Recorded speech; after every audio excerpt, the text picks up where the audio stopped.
Hello friends.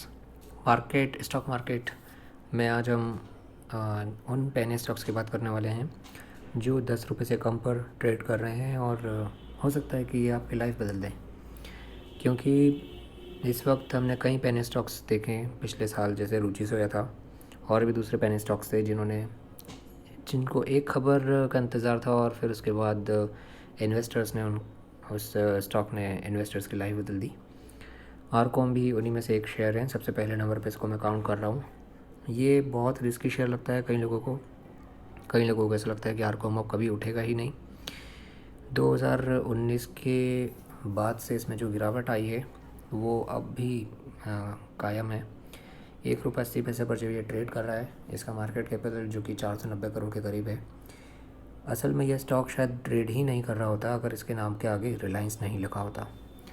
तो सिर्फ उस नाम की बदौलत ही इसे मैं अपने टॉप 10 पेनी स्टॉक्स में रख रहा हूँ। देखिए, रिलायंस को जिस पर्सन ने शुरू किया था, यानी कि धीरू भाई अंबानी, उन्हीं के दो बेटे, एक का बिज़नेस बहुत बढ़िया चल रहा है, उसके शेयर का प्राइस 2000 से ऊपर है और दूसरे का कंपनी का शेयर प्राइस 1 रुपये 80 पैसे से।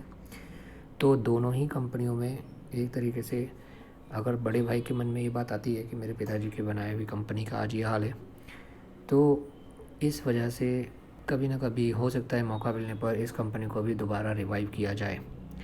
अनिल अंबानी भी एक जाना माना नाम है, अभी मुसीबतों में चल रहे हैं।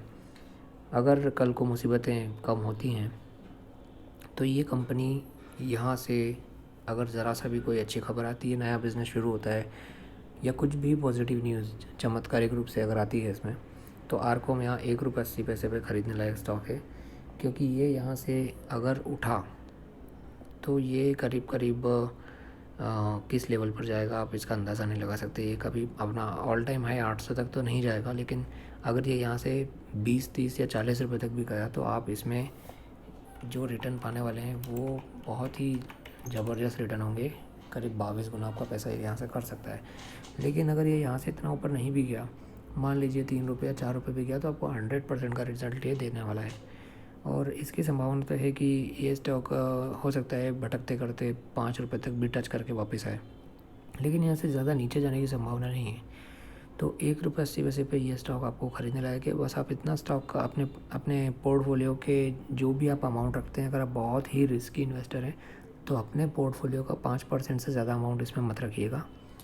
और मेरा नेक्स्ट स्टॉक जो है वो है जेपी एसोसिएट्स। जेपी एसोसिएट्स ने का तो रनिंग बिजनेस है, जानी मानी कंपनी है, बुद्धा टर्मिनल बनाया। इसके अलावा एक IITN के थ्रू ये कंपनी जो इस्टेब्लिश हुई थी, और उस IITN ने मनोज गौर जिनका नाम है, जब ये कंपनी बनाई थी तो उसके साथ इन्होंने कई सेक्टर्स में अपने बिज़नेस को एक्सपेंड किया था, जो कि सीमेंट है, कंस्ट्रक्शन है और पावर है। और इसके अलावा भी जेपी पावर से रिलेटेड कुछ खबरें भी आई थी कि उसकी कुछ सेलिंग वगैरह उसके कुछ पार्ट की चल रही है। खैर वो एक अलग बात है, लेकिन ओवरऑल जेपी एसोसिएट्स के जो एक टाइम पे फ्यूचर एंड ऑप्शंस में भी ट्रेड करता था, और वो एक टाइम भी ज़्यादा दूर की बात नहीं है, लगभग 2 ढाई साल पहले की बात है। तो जेपी एसोसिएट्स को लेकर अब हम ये कह सकते हैं कि ये जो कंपनी है ये यहाँ से अभी खरीदने लायक कंडीशन में फ़िलहाल है, लेकिन इसमें आप पैसा स्टैगर्ड वे में लगाइएगा। जैसे मान लीजिए अगर आप 10,000 रुपये लगा रहे हैं तो शुरुआत में आप सिर्फ 2,500 रुपये लगाइए। जब ये नीचे आए तो फिर आप 3,500 रुपये लगाइए, और नीचे आए तो अपने बचे हुए 4,000 रुपये लगा दीजिए। पर इसको एक स्टैगर्ड वे में लॉन्ग टर्म के लिए इन्वेस्टमेंट के हिसाब से मुझे स्टॉक ठीक लगता है। फ़िलहाल इसका मार्केट कैपिटल 1,702 करोड़ रुपये है।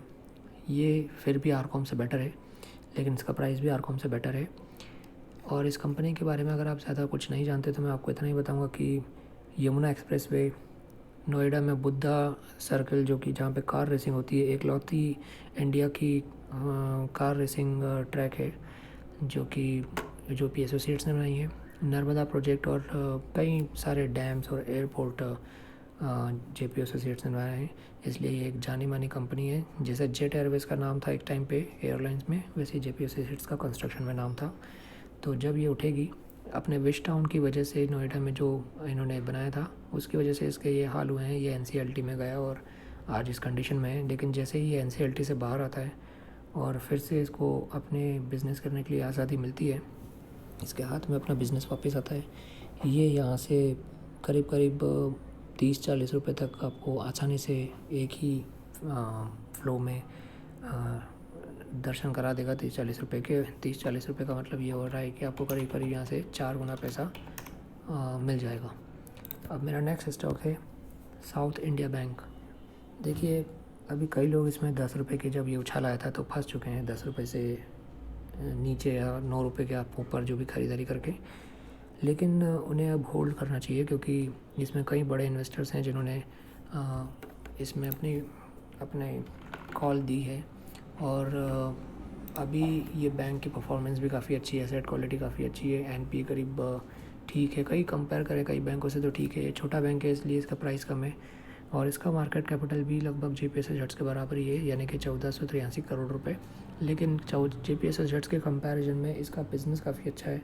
ये बस छोटे एरिया में छोटे कस्टमर्स के साथ अभी डील कर रहा है, इसलिए इसकी ग्रोथ अभी इतनी ज़्यादा नहीं है, इसीलिए इसका प्राइस भी ज़्यादा नहीं है।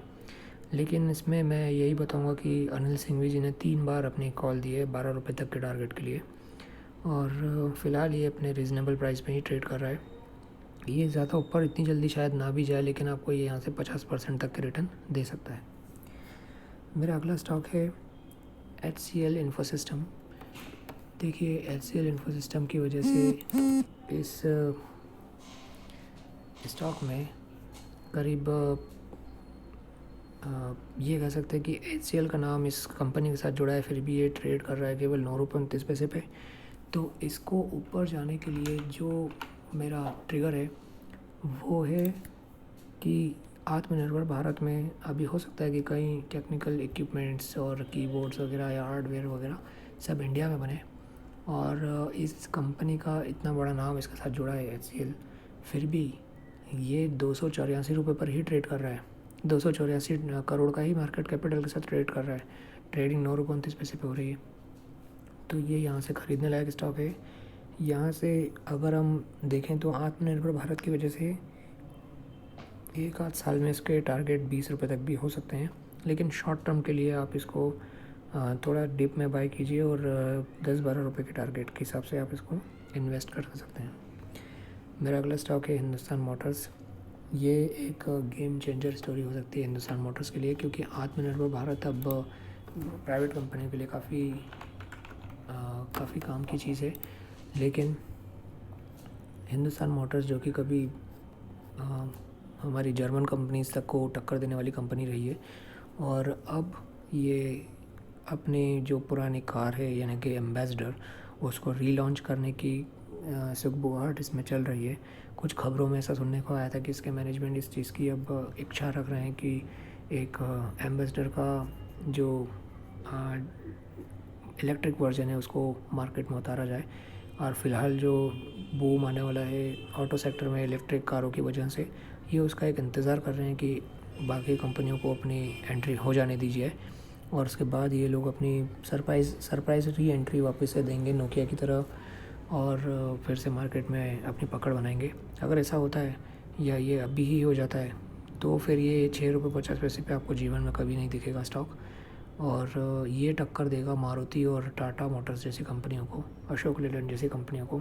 अगर आप इनमें सबसे छोटा प्राइस भी देखें अशोक लेलैंड जैसी कंपनी का, तो आपको ये 6 रुपये 50 पैसे से उठ के शायद 100 रुपये तक भी दिखाई दे।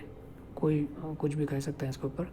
तो फ़िलहाल इसका मार्केट कैपिटल सिर्फ 139 करोड़ है, लेकिन तब ये मार्केट कैपिटल बढ़कर कम से कम 1000 करोड़ भी अगर होता है तो भी ये स्टॉक यहाँ से आपको करीब ये मान के चलिए 10 गुना दिखेगा, यानी 60 रुपये के आसपास। तो ये एक बहुत ही अच्छा स्टॉक हो सकता है। शॉर्ट टर्म के लिए तो आप इसमें 50% के प्रॉफिट के हिसाब से ट्रेडिंग कर सकते हैं। 50 से 60% का प्रॉफिट इसमें आपको 10 रुपये के आसपास के टारगेट के हिसाब से ट्रेडिंग कर सकते हैं। सो ये मेरे स्टॉक थे और आप इनमें से किसी से भी ख़रीदारी कर सकते हैं। और इसके अलावा भी मैं कुछ अच्छे स्टॉक्स जो कि 5 रुपये से भी कम के हैं उनके ऊपर भी वीडियो बनाऊँगा और कंप्लीट एनालिसिस उनके पीछे के फैक्ट्स बताऊँगा। और इन सब को जानने के लिए स्टॉक इन 3 मिनट्स को आप सब्सक्राइब कीजिए, यही मेरा रिक्वेस्ट है। Thank you very much.